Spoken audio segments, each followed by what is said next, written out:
Good morning. We're thrilled to welcome you to part two of our exciting new series, Moving Forward, Practical Tips for Maintaining Independence and Simplifying Life. This four-part series is brought to you by Parkinson's Community Los Angeles, featuring insights from Dr. Mary Grace Lagasca. I'm Judy Yaris, Vice President. For those who don't know us, PCLA is a nonprofit that supports families living with Parkinson's through all of our free education programs like this one, online and in-person support groups, social events, and so much more. Today's conversation is made possible by important donations from people just like you in the Parkinson's community. If you appreciate our work, please consider making a donation at pcla.org. Your donation is 100% tax deductible. So thank you in advance. We rely on your generosity to help us continue this important work. So let me tell you about our presenter today. Our presenter, Dr. Mary Grace Lagasca, is an occupational therapist and an entrepreneur in Houston, Texas. While pursuing her doctorate degree, she was able to conduct a study with persons diagnosed with Parkinson's disease using cognitive mapping and motivational interviewing to help clinicians so that they could provide more person-centered care. Her research was a poster presentation at the World Parkinson's Congress in Barcelona, Spain this last year. And she also did a workshop at the National Association of Occupational Therapists Conference in last April. In addition to her work with the Houston area Parkinson's community, her inspiration comes from being an advocate, cheerleader, and caregiver to her father, who has been battling Parkinson's disease for the last decade. So let's get started. Welcome, Mary Grace. Gosh, thank you so much for having me, everyone. I am here with my coffee, so grab your coffee and thank you for welcoming me into your home. I'm really honored that we'll spend the next hour together. And today's session is going to be about traveling and holidays. So I'm really excited. Filipinos, we start celebrating Christmas and my Christmas mug already starting in September. So we're a little crazy about Christmas. So I want everyone to be comfortable, and throughout my conversation today, if at all you have questions or actually something I say resonates, I would love to see your feedback in the chat. And again, I invite you to do that throughout the whole session. So as Judy mentioned, thank you so much, Judy, for that introduction. My dad has Parkinson's, and I'm selfishly here because I want to learn from all of you. So again, please put comments in the chat, but I love talking to people. Anyone I meet in the Parkinson's community is so eager to share what they've learned and what works out for them. So I've come up with strategies from my occupational therapy work, but also mainly from just spending all this time with my dad. So I've worked with older adults for a really long time in residential care and in day program settings. I'm actually in Houston right now, but I'm from Southern California. So I've lived in the Los Angeles County and Orange County for most of my life and went to USC and just really enjoyed. I miss the weather in California. So Houston's just super hot. But I had a business for 15 years working with adults with disabilities called Enjoy Life. And that's kind of the mission for my career, really, is to help people enjoy their life. That's why I became an OT. I'm always trying to help my patients do things they've always wanted to do and continue doing those things. So that'll be in my next talks in the new year. How do we continue to do things despite the Parkinson's that we want to do? And the heart of my work and research that Judy talked about, a lot had to do with just this inspiration of how can I help other clinicians like myself and people in the medical field hear the story of their patients and what kind of information can we gain from you.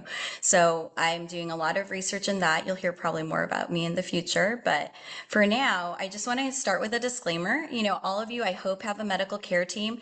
If you don't, more than your doctor, there are so many people like an OT, a PT that can support you. Whatever I, recommend today, all the strategies, I really encourage you to ask the advice of that person that is on your medical care team that can give you even more specific advice to your situation. So Every person's PD is different. I know that, but there are some similarities. So I get to touch on that a little bit. And I'm not endorsing any product. I make no money on anything I endorse here today, but I just want you to know that these are some of the tools I've used. A lot of them come from Amazon. I put the links on this as well. So you can reference back, as Judy said, on the YouTube channel on my discussions and see where those links are, what those items are called. So my goals today are to review strategies for travel and holiday because we always want to overcome our fatigue. We want to decrease stress. And I'm really here about promoting your health and safety. And how do we do that? We try to make the daily tasks easier.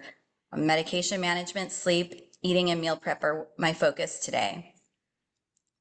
So holidays and travel. I hope we can all really enjoy this next season. We're about to embark on Thanksgiving in a little bit, and I want to encourage you to prioritize your self-care. I think during the holiday season, we think about everyone else, but in this season, please look at how you're also taking care of yourself. So keeping it simple. Maybe we don't decorate as much as we used to, or we simplify and streamline how we're decorating our home for the holidays. Don't overexert yourself. And then we know that everything is more crowded nowadays, especially during this season. So go early, account for crowds.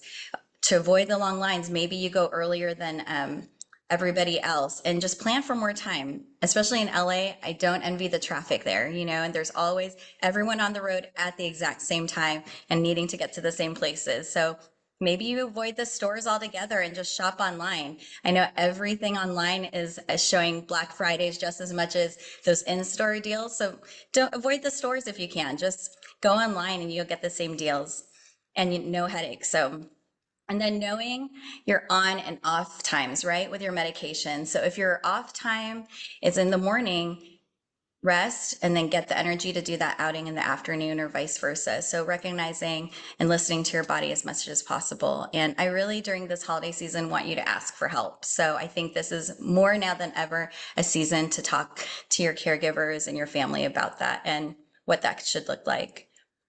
So some travel considerations. Last time we talked about all of these topics, I put a picture and you can find this on the YouTube channel of my part 1. We talked about getting in and out of bed, bathing, toileting, eating and meal prep, dressing and grooming. All those daily activities change when we travel, right?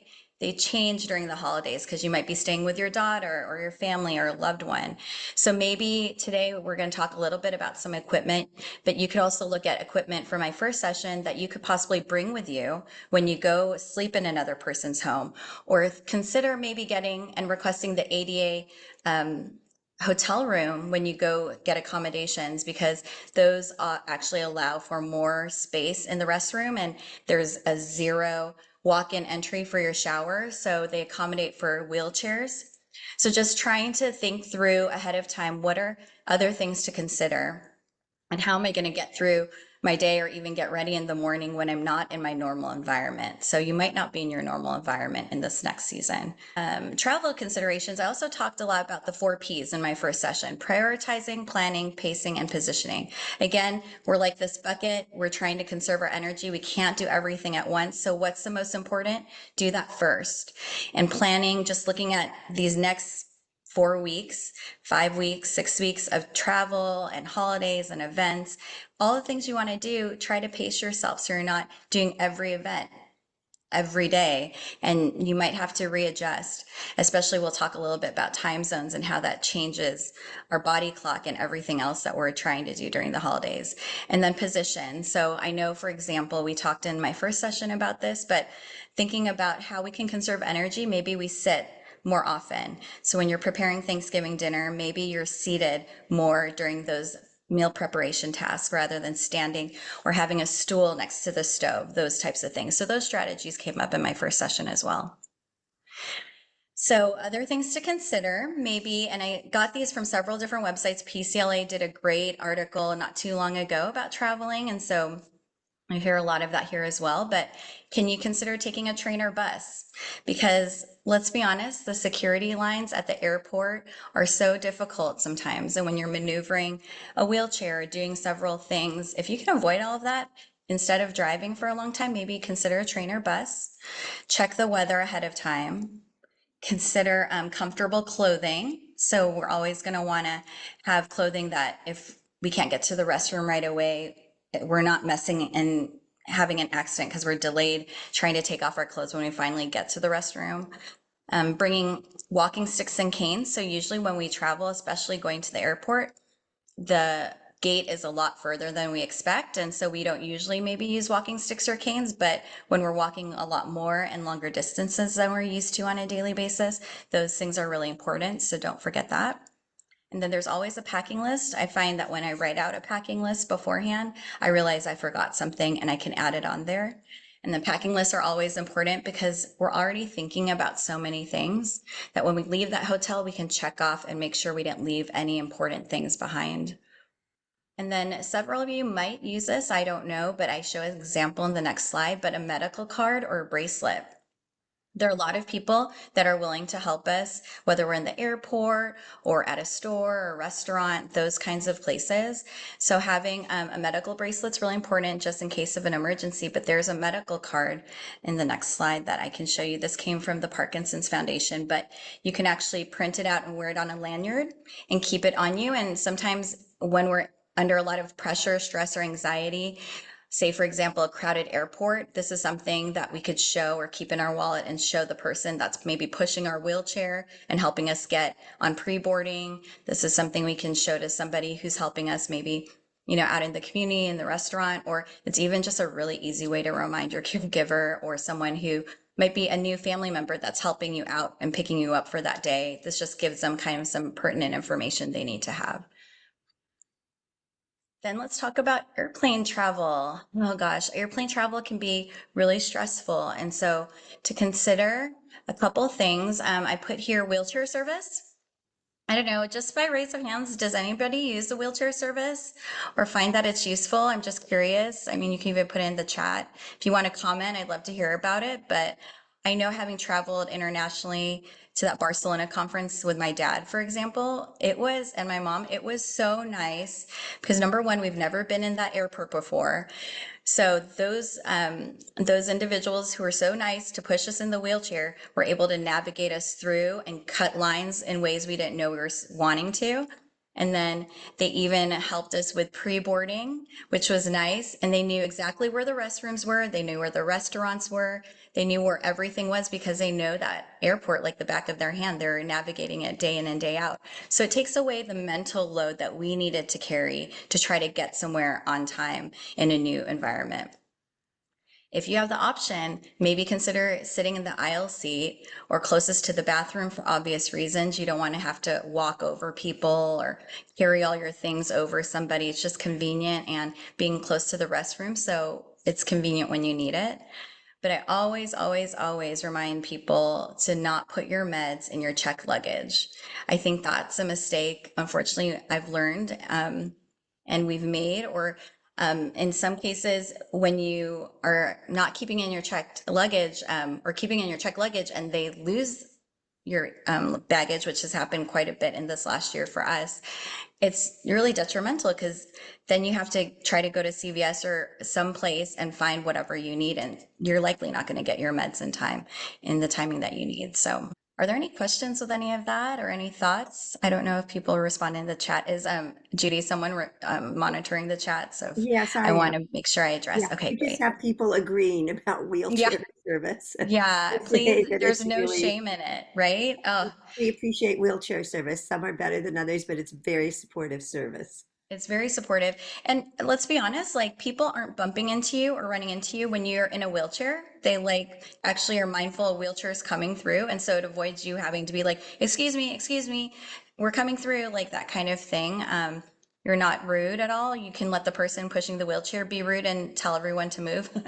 So again, that just takes away the mental load and the emotional load that you might have to carry if you don't take the wheelchair service. So now traveling in cars, a lot of you may be going on road trips. Some of you may not know about these things. So I thought they're worth bringing up. There's something called, if you search on Amazon, a car cane, and it's a really nice, just a little strap like looks like this, and you just put it on your open door. The window's down, obviously, and it just allows a person to reach for that strap to stand up. Sometimes you just need help with what I call the lift off, and so that avoids you having to yank on someone else in their hands and maybe pull them with you if they aren't stable enough, or it just allows you another place to pull up and stand.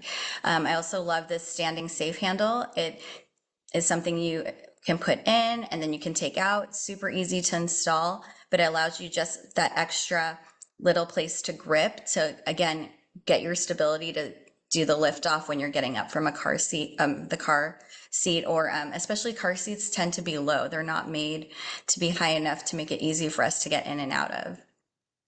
There's also this thing called a swivel seat cushion, and it allows you, when you're sitting down, it actually turns 360. So you have to try out different brands that work for your car, but it allows you to not have to worry about scooting or moving a certain way. It just really just turns your whole body 180 or 360 if you needed it. And then in this other picture, sometimes you just need some kind of like slick surface. So it's either a really simple flat cushion like that, or something else that just gives you that little bit of movement to be able to slide out versus having to like push your body out and really hurt yourself. Other things to consider, if you don't have one already, consider getting a disabled placard. They take, I think in California, and this audience probably would know better than I would, but I think it takes about 2 weeks to 30, 2 weeks would probably be optimal with DMV, 30 days to get a disabled placard. For obvious reasons, if you're not driving, but the person that's driving the car is now able to park in front and give you, again, another way to conserve energy, less walking distance to the place you need to go to, because they can just now drop you off. This is so important in California with all the cars and the holiday parking. So it's really nice. It kind of takes away the burden when you're trying to get somewhere on time to your caregivers. So consider filling that out and getting a disabled placard. There's also a seatbelt grabber. I actually have one here with me. It's really simple. You put it on your seatbelt and it's like under $10, and you have it on that seatbelt. It allows you to grab, especially for people who have issues with range of motion or are limited in their range of motion, can't reach over as far as they like. Maybe there are shoulder issues. So this allows you to be able to just get your seatbelt on by yourself, not have to ask somebody to reach for it for you. And I like this a lot. I actually didn't realize that this was an issue till working with my dad and other patients. But, because our fine motor, our fingers, our dexterity in our fingers tends to be weak, this is really affordable. It's, I think, $5 or under $10. And you just put it around the seatbelt, and it just is that one little piece that holds that seatbelt in place so that you independently can just buckle your own seatbelt on your own and not have to worry about maneuvering it and getting it in just the right way to snap. So any questions with any of the car stuff that I went over, the equipment, just let me know. You're Yes, welcome to I didn't respond. Yeah. understand. I didn't understand the seatbelt holder. Yeah. You want to go back to that? Yes. What So is? yeah, so what it does is it allows, some people have a problem with like reaching over and pulling the seatbelt over their body like that. So it just gives a little bit of extension. So you don't have to Oh, reach all the way over. It just pulls over and then you can pull it down. Does that no, make sense? I meant the holder, not the grabber. Oh, sorry, the holder. The Okay. before and after. Yes. Yeah, so the part of your seatbelt when you're about to clasp it in, Yes. sometimes it's difficult. It lays on its side, like it is in this first picture, the Oh, before. I see. I see. And so in order to just have it stand up, and that requires two of your hands. So you're holding one to stand it up, the other one to put it in. And Yeah. sometimes it's just difficult to maneuver, pretty annoying. So now this just holds it in place so that with your one hand, you just push it in and it stays in place. Does that make sense? Okay. Yes, I Yeah. see. Thank you. So oftentimes people ask me like, or even with my dad, can you put my seatbelt in? Because it's hard to get that Yes, it in is. when it slips and all of that. So this holds it in place. Thank you. Yeah, you're welcome. I appreciate you asking that. I'm sure others might have had that question. All right, so one of the hardest things to pack are medications. So here's just some friendly reminders. Always pack more than you need, especially with flights lately. A lot of flights have been getting canceled. I've experienced it with my dad where he's stuck overnight somewhere, and I was asked, did you pack enough medication? And sometimes you don't have enough on you. So try to account for more than you need. or have it in more than one location. So maybe he'll have one on him, and then I'll have a spare medications, or my mom could carry one in her purse, or my dad is smart and he has an extra container of meds in the car all the time so that he doesn't miss that dose if they're running late in traffic somewhere, like, or on a road trip. So maybe your care partner can have a pair of your medications or dosage. Consider when we're going through time zones, your body doesn't know you're going through time zones. So it's really important to think ahead and set timers and alarm clocks to know, has it been, 4 or 6 or 8 hours, however many hours before that next dosage. What I find is every time you go into a new time zone, your device will automatically change time. So I'm oftentimes thinking, okay, is it 2 o'clock or 3 o'clock? And then did I take my last dosage at 6 o'clock or 8 o'clock? So I'm constantly, when you're going through time zones, you can't depend on your device because it recalibrates to the new time zone that you're in. So thinking ahead and setting those timers and alarms is really important to know exactly when to take those medications. And then, as we've all experienced, I'm sure travel days stretch on and on. So it might be a 2-hour flight, but you have a 1 hour on the front end to go, maybe 1.5, 2 hours now to go through security and check your bags, and then an hour on the back end to get from the airport to your house. And there's probably traffic. So now a 2-hour flight actually became a 6 or 8 hour day.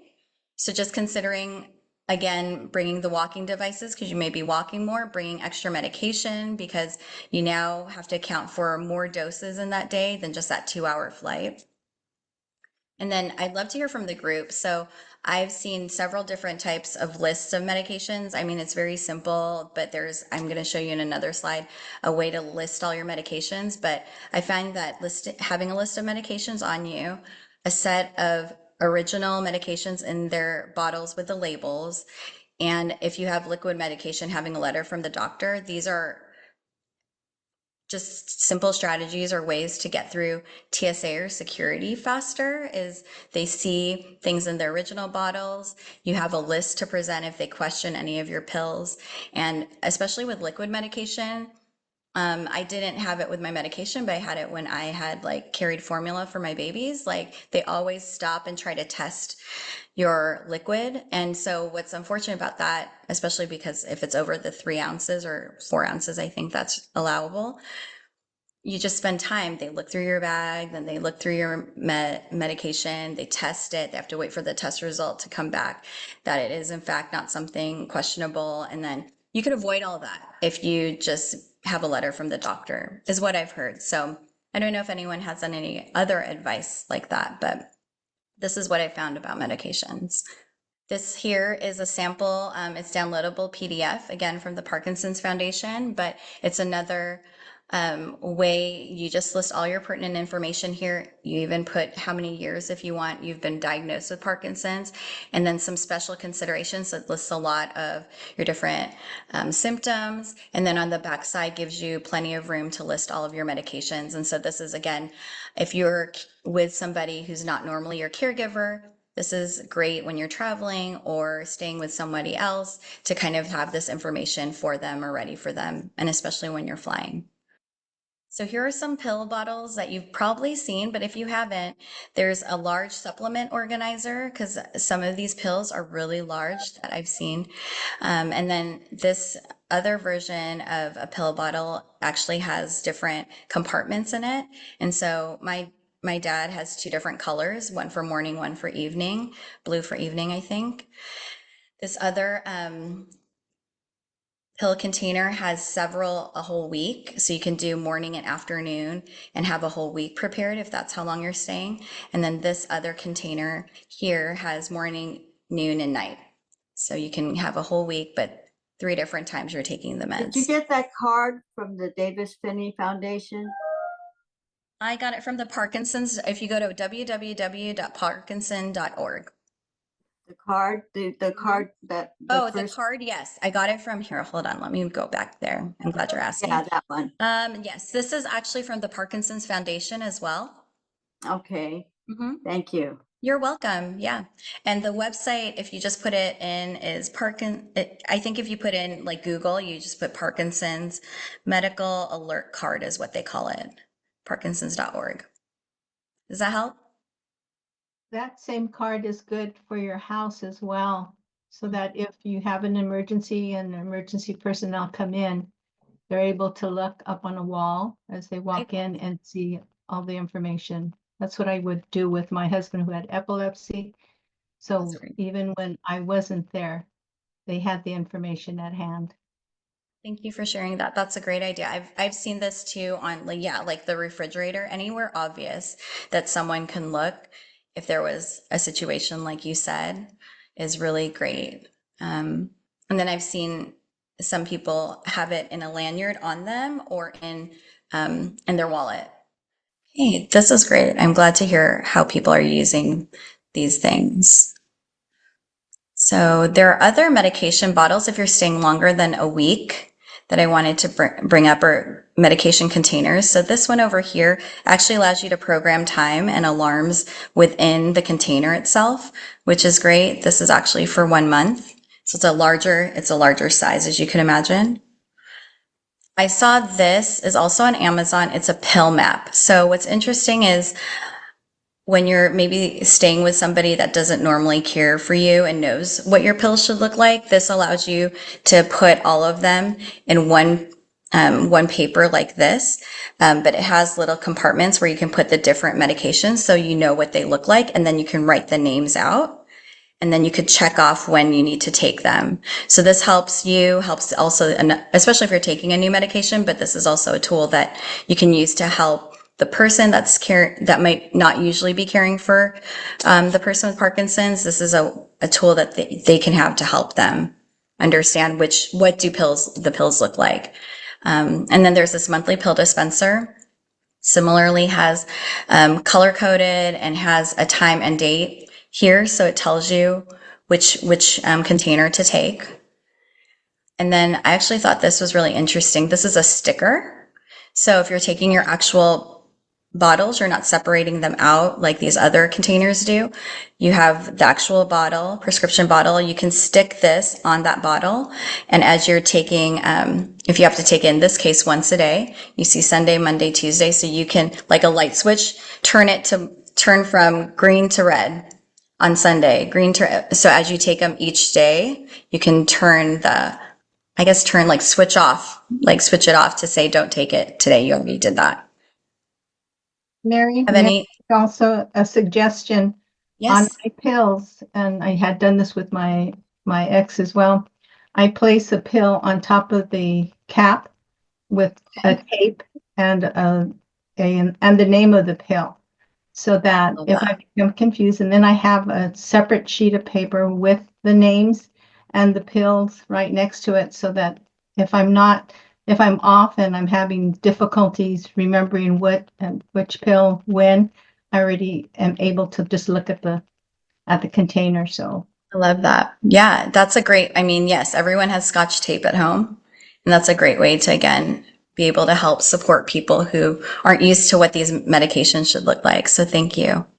Okay, so moving on now, our medications affect our sleep. So here's the thing, right? Sometimes if you take it too soon, the medication, you're taking a medication for maybe a symptom.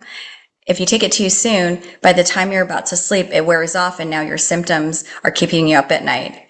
The other double-edged sword is you take it too close to bedtime, then it might be maybe overstimulating to take and it keeps you up at night and causes insomnia. So it's really tricky. And again, this is why I think it's so important, especially when you're changing time zones, to time out your medication. A study a couple years ago, but fourth annual Parkinson's disease in America, parkinsonsdisease.net, asked 1,700 people diagnosed with Parkinson's what are their common sleep issues. And so I wanted to ask you guys, this is a list of some. It says waking up due to pain or discomfort, insomnia and difficulty sleeping, waking up to use the restroom frequently, sleep apnea, vivid dreams and nightmares, and REM sleep behavior disorders, so acting out while sleeping. Just curious, is this something that any of you are experiencing or willing to share that you are going through? I know I've seen them across the board with almost most of my patients, one or two of these, if not more. Yes, to use the restroom frequently. Mm-hmm. We're supposed to drink a lot of water. So it's Me Right. too. Right. Um, But and now like I, this. I have no answer. Yeah, no, I appreciate you sharing that because I actually, right before I got on this call, Judy and I were talking about the upcoming next event in December. I won't be with you. I'll be back with you in January, but the next coming event is sleep. A neurologist is going to talk about sleep, and Judy will talk about that at the end of my session. But like, sleep is an up and coming thing because it's across the board. Everybody with Parkinson's deals with it, whether they had not had an issue before. It's an increasing problem. And I'm all about sleep, energy conservation, but if you don't get enough sleep or quality sleep, it doesn't matter what you have to do during the day because you're probably sleeping. So you're not getting able to save your energy and conserve it. And it's really unfortunate. So yes, waking up to use the restroom frequently is by far probably one of the most predominant issues I've seen and complaints about. And yet you're supposed to be drinking. Yeah, there's no answer. There's no answer. We'll have to figure that one out. And let's not even start about now you're getting up in bed and then trying to go back to sleep after you've gone to the restroom, right? It's like, oh. So, what I had done some research on when my patients would complain about sleep and not getting quality sleep, this organization, the Sleep Foundation, really talks a lot, and a lot of resources and people that you talk to will talk about a sleep routine. This is particularly important when you're going outside your normal environment, right? So you're traveling, you're in a different time zone. So what is it that we're training our body to understand is our time to get ready to sleep? So here's a suggested routine, right? So maybe having a light snack or bedtime tea and then getting ready for bed. So maybe every night you do a warm bath. The idea is that you're consistent and you repeat it so that by the time you travel or go somewhere, these are the same things you do and your body's going, oh, okay, I know what's happening. I'm about to go to sleep. So light snack or bedtime tea, then maybe getting ready for bed, and maybe that's a consistent thing you do. So it's like a warm bath and then you brush your teeth, all the things to get ready for bed. And then a sleep oasis is what I like to call it. But this idea of you creating your space to be very conducive to sleeping well. So dimming the lights, putting away the electronics. If you have to look at electronics, having blue light glasses or putting your devices on sleep mode where they have dimmer screens. And then even putting your temperature in your house to 68 degrees or cooler tends to help us sleep better and get into that deeper sleep that we want. And also maybe right before bed, doing something consistently, whether that's relaxing by reading, journaling, meditating. So in the new year, when I talk in January, we'll practice some of those things, but just consider what are the things that I can teach my body to do for a sleep routine so that I can start preparing my body to get ready to sleep. And what are you going to do when you leave and stay somewhere or you travel or go somewhere for the holidays? How are you going to create your sleep oasis? And can you bring those items with you? Other things that people use is lavender, sleep masks, blackout curtains. So just things to consider. Some strategies to help you get better sleep. So there's this concept called sleep hygiene. So they say, if you can, try to go to bed every day at the same time and wake up at the same time. The idea when you're traveling is you might need to use an alarm because maybe you're in different time zones, but trying to do that consistently every day again. And a lot of times, a lot of us, especially during the holidays, we don't want to get out of bed, or we stay in bed and we do work, or we stay in bed and we do all these things. If you can get in the habit of actually getting out of bed right when you get up, that helps to get you active and moving, like what Maria said, and it allows your body to recognize when I'm in bed, I'm going to sleep. But when I'm out of bed, I'm awake. And so that's a strategy that many people talk about doing, is not using your bed for all these other things other than sleep. Then if you do have to do daytime napping, limiting it to only 40-minute naps or less. Even shorter would be ideal, and less frequent naps if you can. And if you do it after lunch, it's ideal to do it a lot less frequently so you can stay awake after lunch and then go to sleep at a good time. And then, as Maria said, continue doing daily exercise. I know it's hard when you travel to do daily exercise, but trying to get some kind of exercise in every day can help you get deeper sleep. Don't drink coffee, tea, sodas, or cocoa after noon. Those caffeine and stimulants can really affect your sleep. I know this will be hard for the holidays. Do not drink alcohol after dinner, but recognize how alcohol can affect your sleep. So it might, for some people, they drink alcohol and it helps them go to sleep right away, but then they wake up soon after that. So it's really important to recognize alcohol or any of these caffeinated drinks, how they might affect your sleep, especially if you're having it, as a treat or something late at night. And then use caution when taking headache and cold medicines. They also have different effects on our body on top of our medication. If we're not used to taking them, they can cause us to either stay awake or a lot of times fall asleep during the day when we don't need to be. All right, so we're about to head into Thanksgiving, and I can't believe 2 more weeks. So I wanted to really reference again my last talk about eating and meal prep equipment to maybe consider. So these are things that outside of the pull-out drawers I have here, you could actually take with you. So the rocker knives, what this was when I talked about it first time was a one-handed knife that you can use. It has an easier grip and can again be brought with you if you wanted to bring that. Pull-out drawers, I put here, I was talking to somebody and it was really important. This goes with my positioning when you are trying to conserve energy. Try not to bring things down from high places. So a pull-out drawer is really nice. So then you could do things seated right next to it and putting things away or grabbing what you need. I also think we're probably going to go to some fancy dinners or have some family meals together.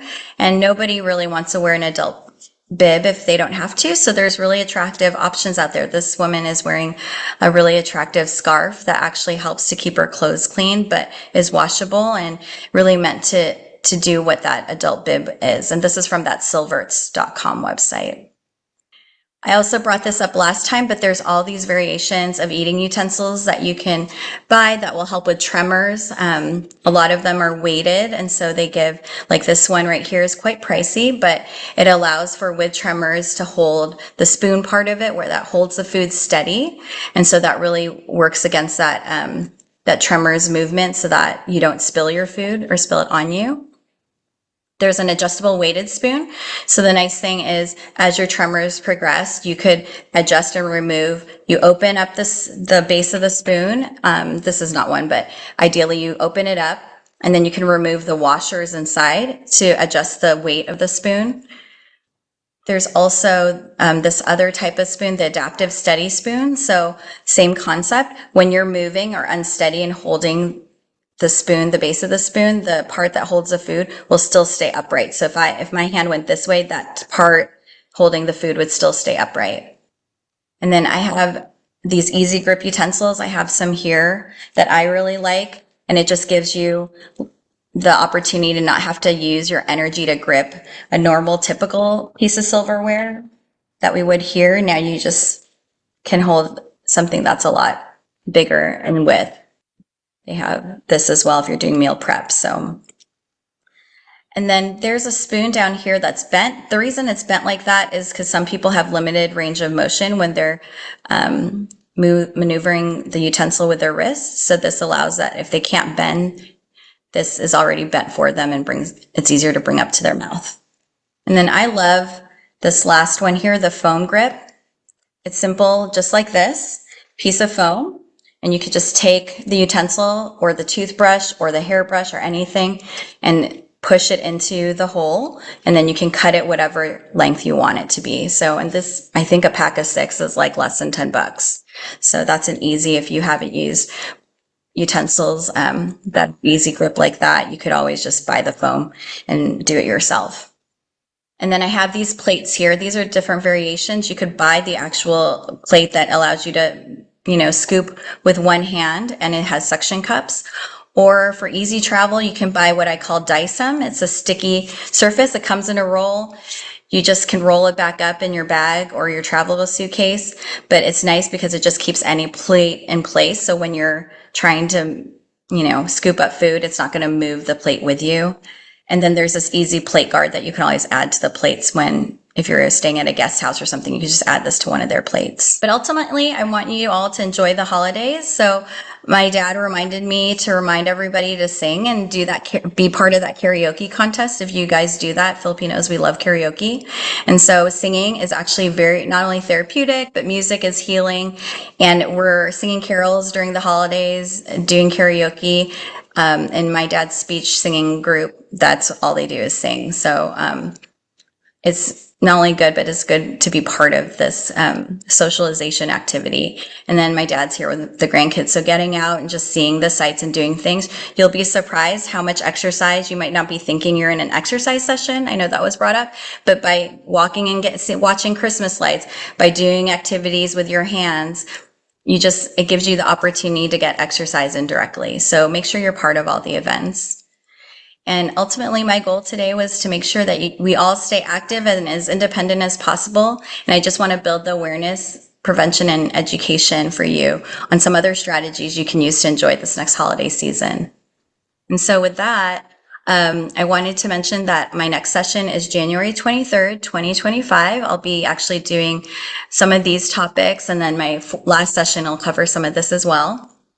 I also wanted to, for interest of time, I'm not going to go through box breathing, but I want you to remember to breathe as much as possible when you're doing anything new in this next season, because breathing not only lowers our hormone, the cortisol in our body, but it allows our central nervous system to calm down and relax, to enjoy. And were you going to say anything, Judy? Did you want to? I was going to say, we have a few minutes. If you want to do some box breathing, I think we could do it. Well, I actually have a Thanksgiving. I heard you, Judy, in our talk before this. I have a Thanksgiving meditation that I wanted to do, if that's wonderful. okay. Okay, if great. that's all right. I saw this from Michael J. Fox. He said, with gratitude and optimism becomes sustainable. And so what I was thinking for our time today, and there's my dad getting out and getting some sun, but if I could actually practice some breathing with you guys, what I did last session was we would do smell the roses and blow out the candles. So if you're sitting up straight or standing, just straighten your body, bring your chin up, open up that chest. And then I'm going to go ahead and cue us. So what you're going to do is smell the roses. So keep your mouth closed and smell through your nose. And then blow out with the candles, or blow out the candles like that. So we'll go ahead and smell the roses. Blow out the candles. Smell the roses. Blow out the candles. So if you can close your eyes, if they're not closed already, I'm going to go ahead and read something. It's actually an inspirational talk from, if you remember Mr. Rogers' Neighborhood, Mr. Rogers.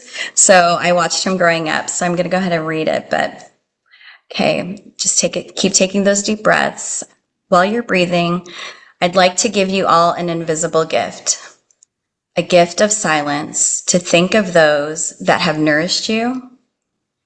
Think of those who have ever loved you and those who have wanted what was best for you in life.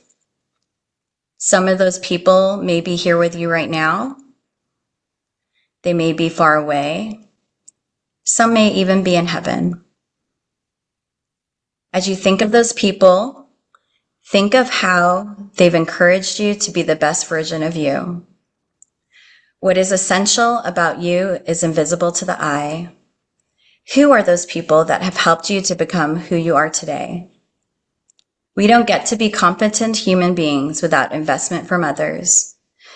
Whoever you thought about, just imagine how grateful they must be that at this moment in your life, you are remembering them.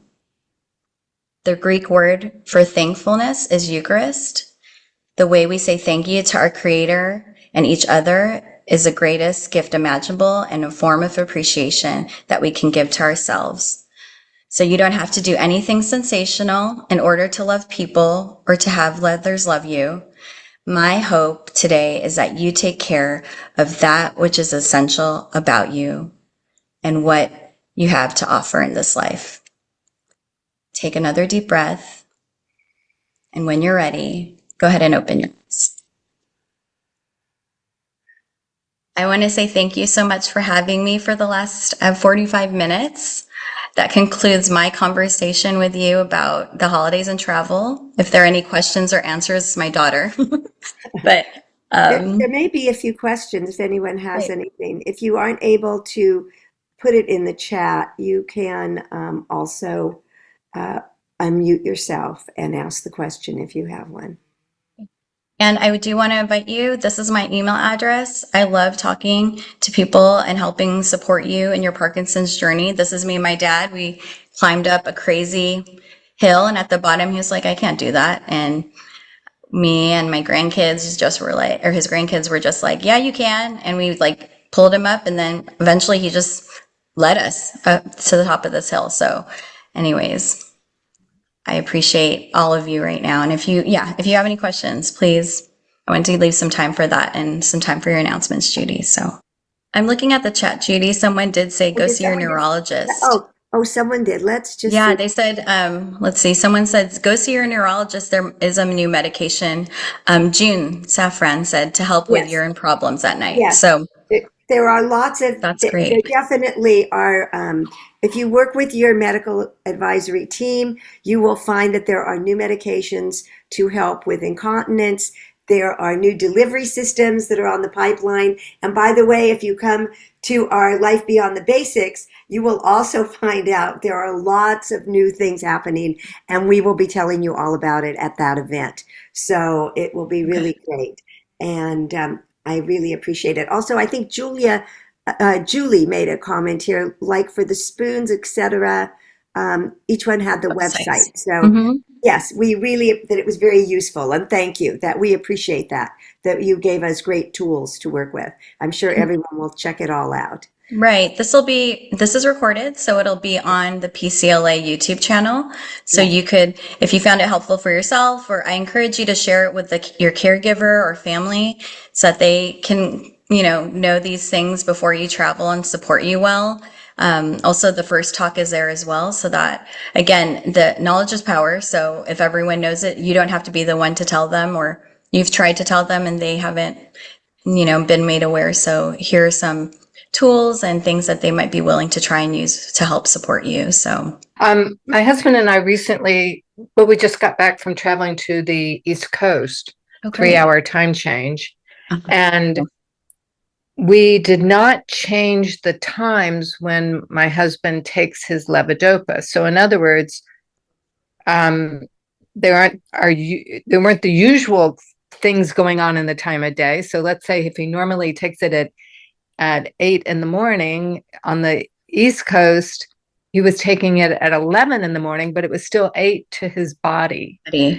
And that's one way to try it. Or we've also tried, adjusting, like each day we're there, doing it by an hour, but it's a lot of adjusting you have to do. Right. And so I'm just putting out there that there are different ways to try to figure out what's best for you.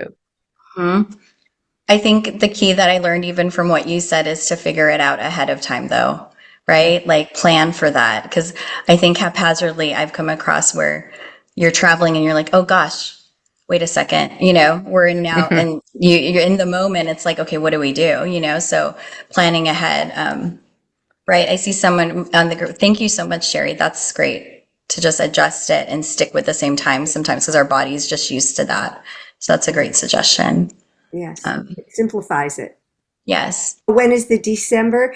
There won't be we are not doing the series in December. We're taking a break from moving forward. It will happen in January, on January 23rd, and then February, on February 27th. Those will be the last two, and you will get emails on that. And for those of you who think you can't travel, yeah, you can. These are hopefully strategies that will help you get there and enjoy your trip. But I wanted to just show you guys this picture of my sister and I are here singing with my dad and his singing group in Barcelona. And my dad joined the singing group to help with his speech therapy. They ended up taking their gig to Barcelona, and they were part of the opening ceremony. So I'm so proud of him. And they actually rapped and everything. So it was wonderful. I saw it. It was really an amazing it was so fun. But I also wanted to thank you for that wonderful meditation. Oh, That good. was so great. I think that in our daily practices, we forget to breathe, something so basic. Well, I just want to thank you so much. That was so wonderful and informative. And I really appreciate all the information you've been able to give us. And I just want to say to the people watching us, if you enjoyed today's program, if you are getting benefit from the programs that we put on through PCLA, please visit pcla.org and make a donation today. Your support helps us continue our mission to improve the lives of our families in our community affected by Parkinson's disease. For more information, please refer to the contact details on the screen. Remember that PCLA is a nonprofit organization and all donations are tax deductible. And remember, we have some wonderful new things coming up for you. On December 8th, please join us for our Life Beyond the Basics conference. This is in person with our world-renowned medical advisory board. Watch for it. We will start getting notices, and there will be plenty of places for you to register for this event. It will be held in downtown Los Angeles at the Indigo Hotel. And then if you're concerned about not getting the link or not knowing when Dr. Lagasca is going to speak again, watch again, because when we send out the video, you will also get a link to register for the upcoming events, part 3 and part 4. And I guarantee you they will be full of wonderful information. And I just want to thank all of you. Have a wonderful Thanksgiving and enjoy your holiday season. And thank you, Dr. Lagasca. It was You're great. welcome. You're welcome. Thank you so much.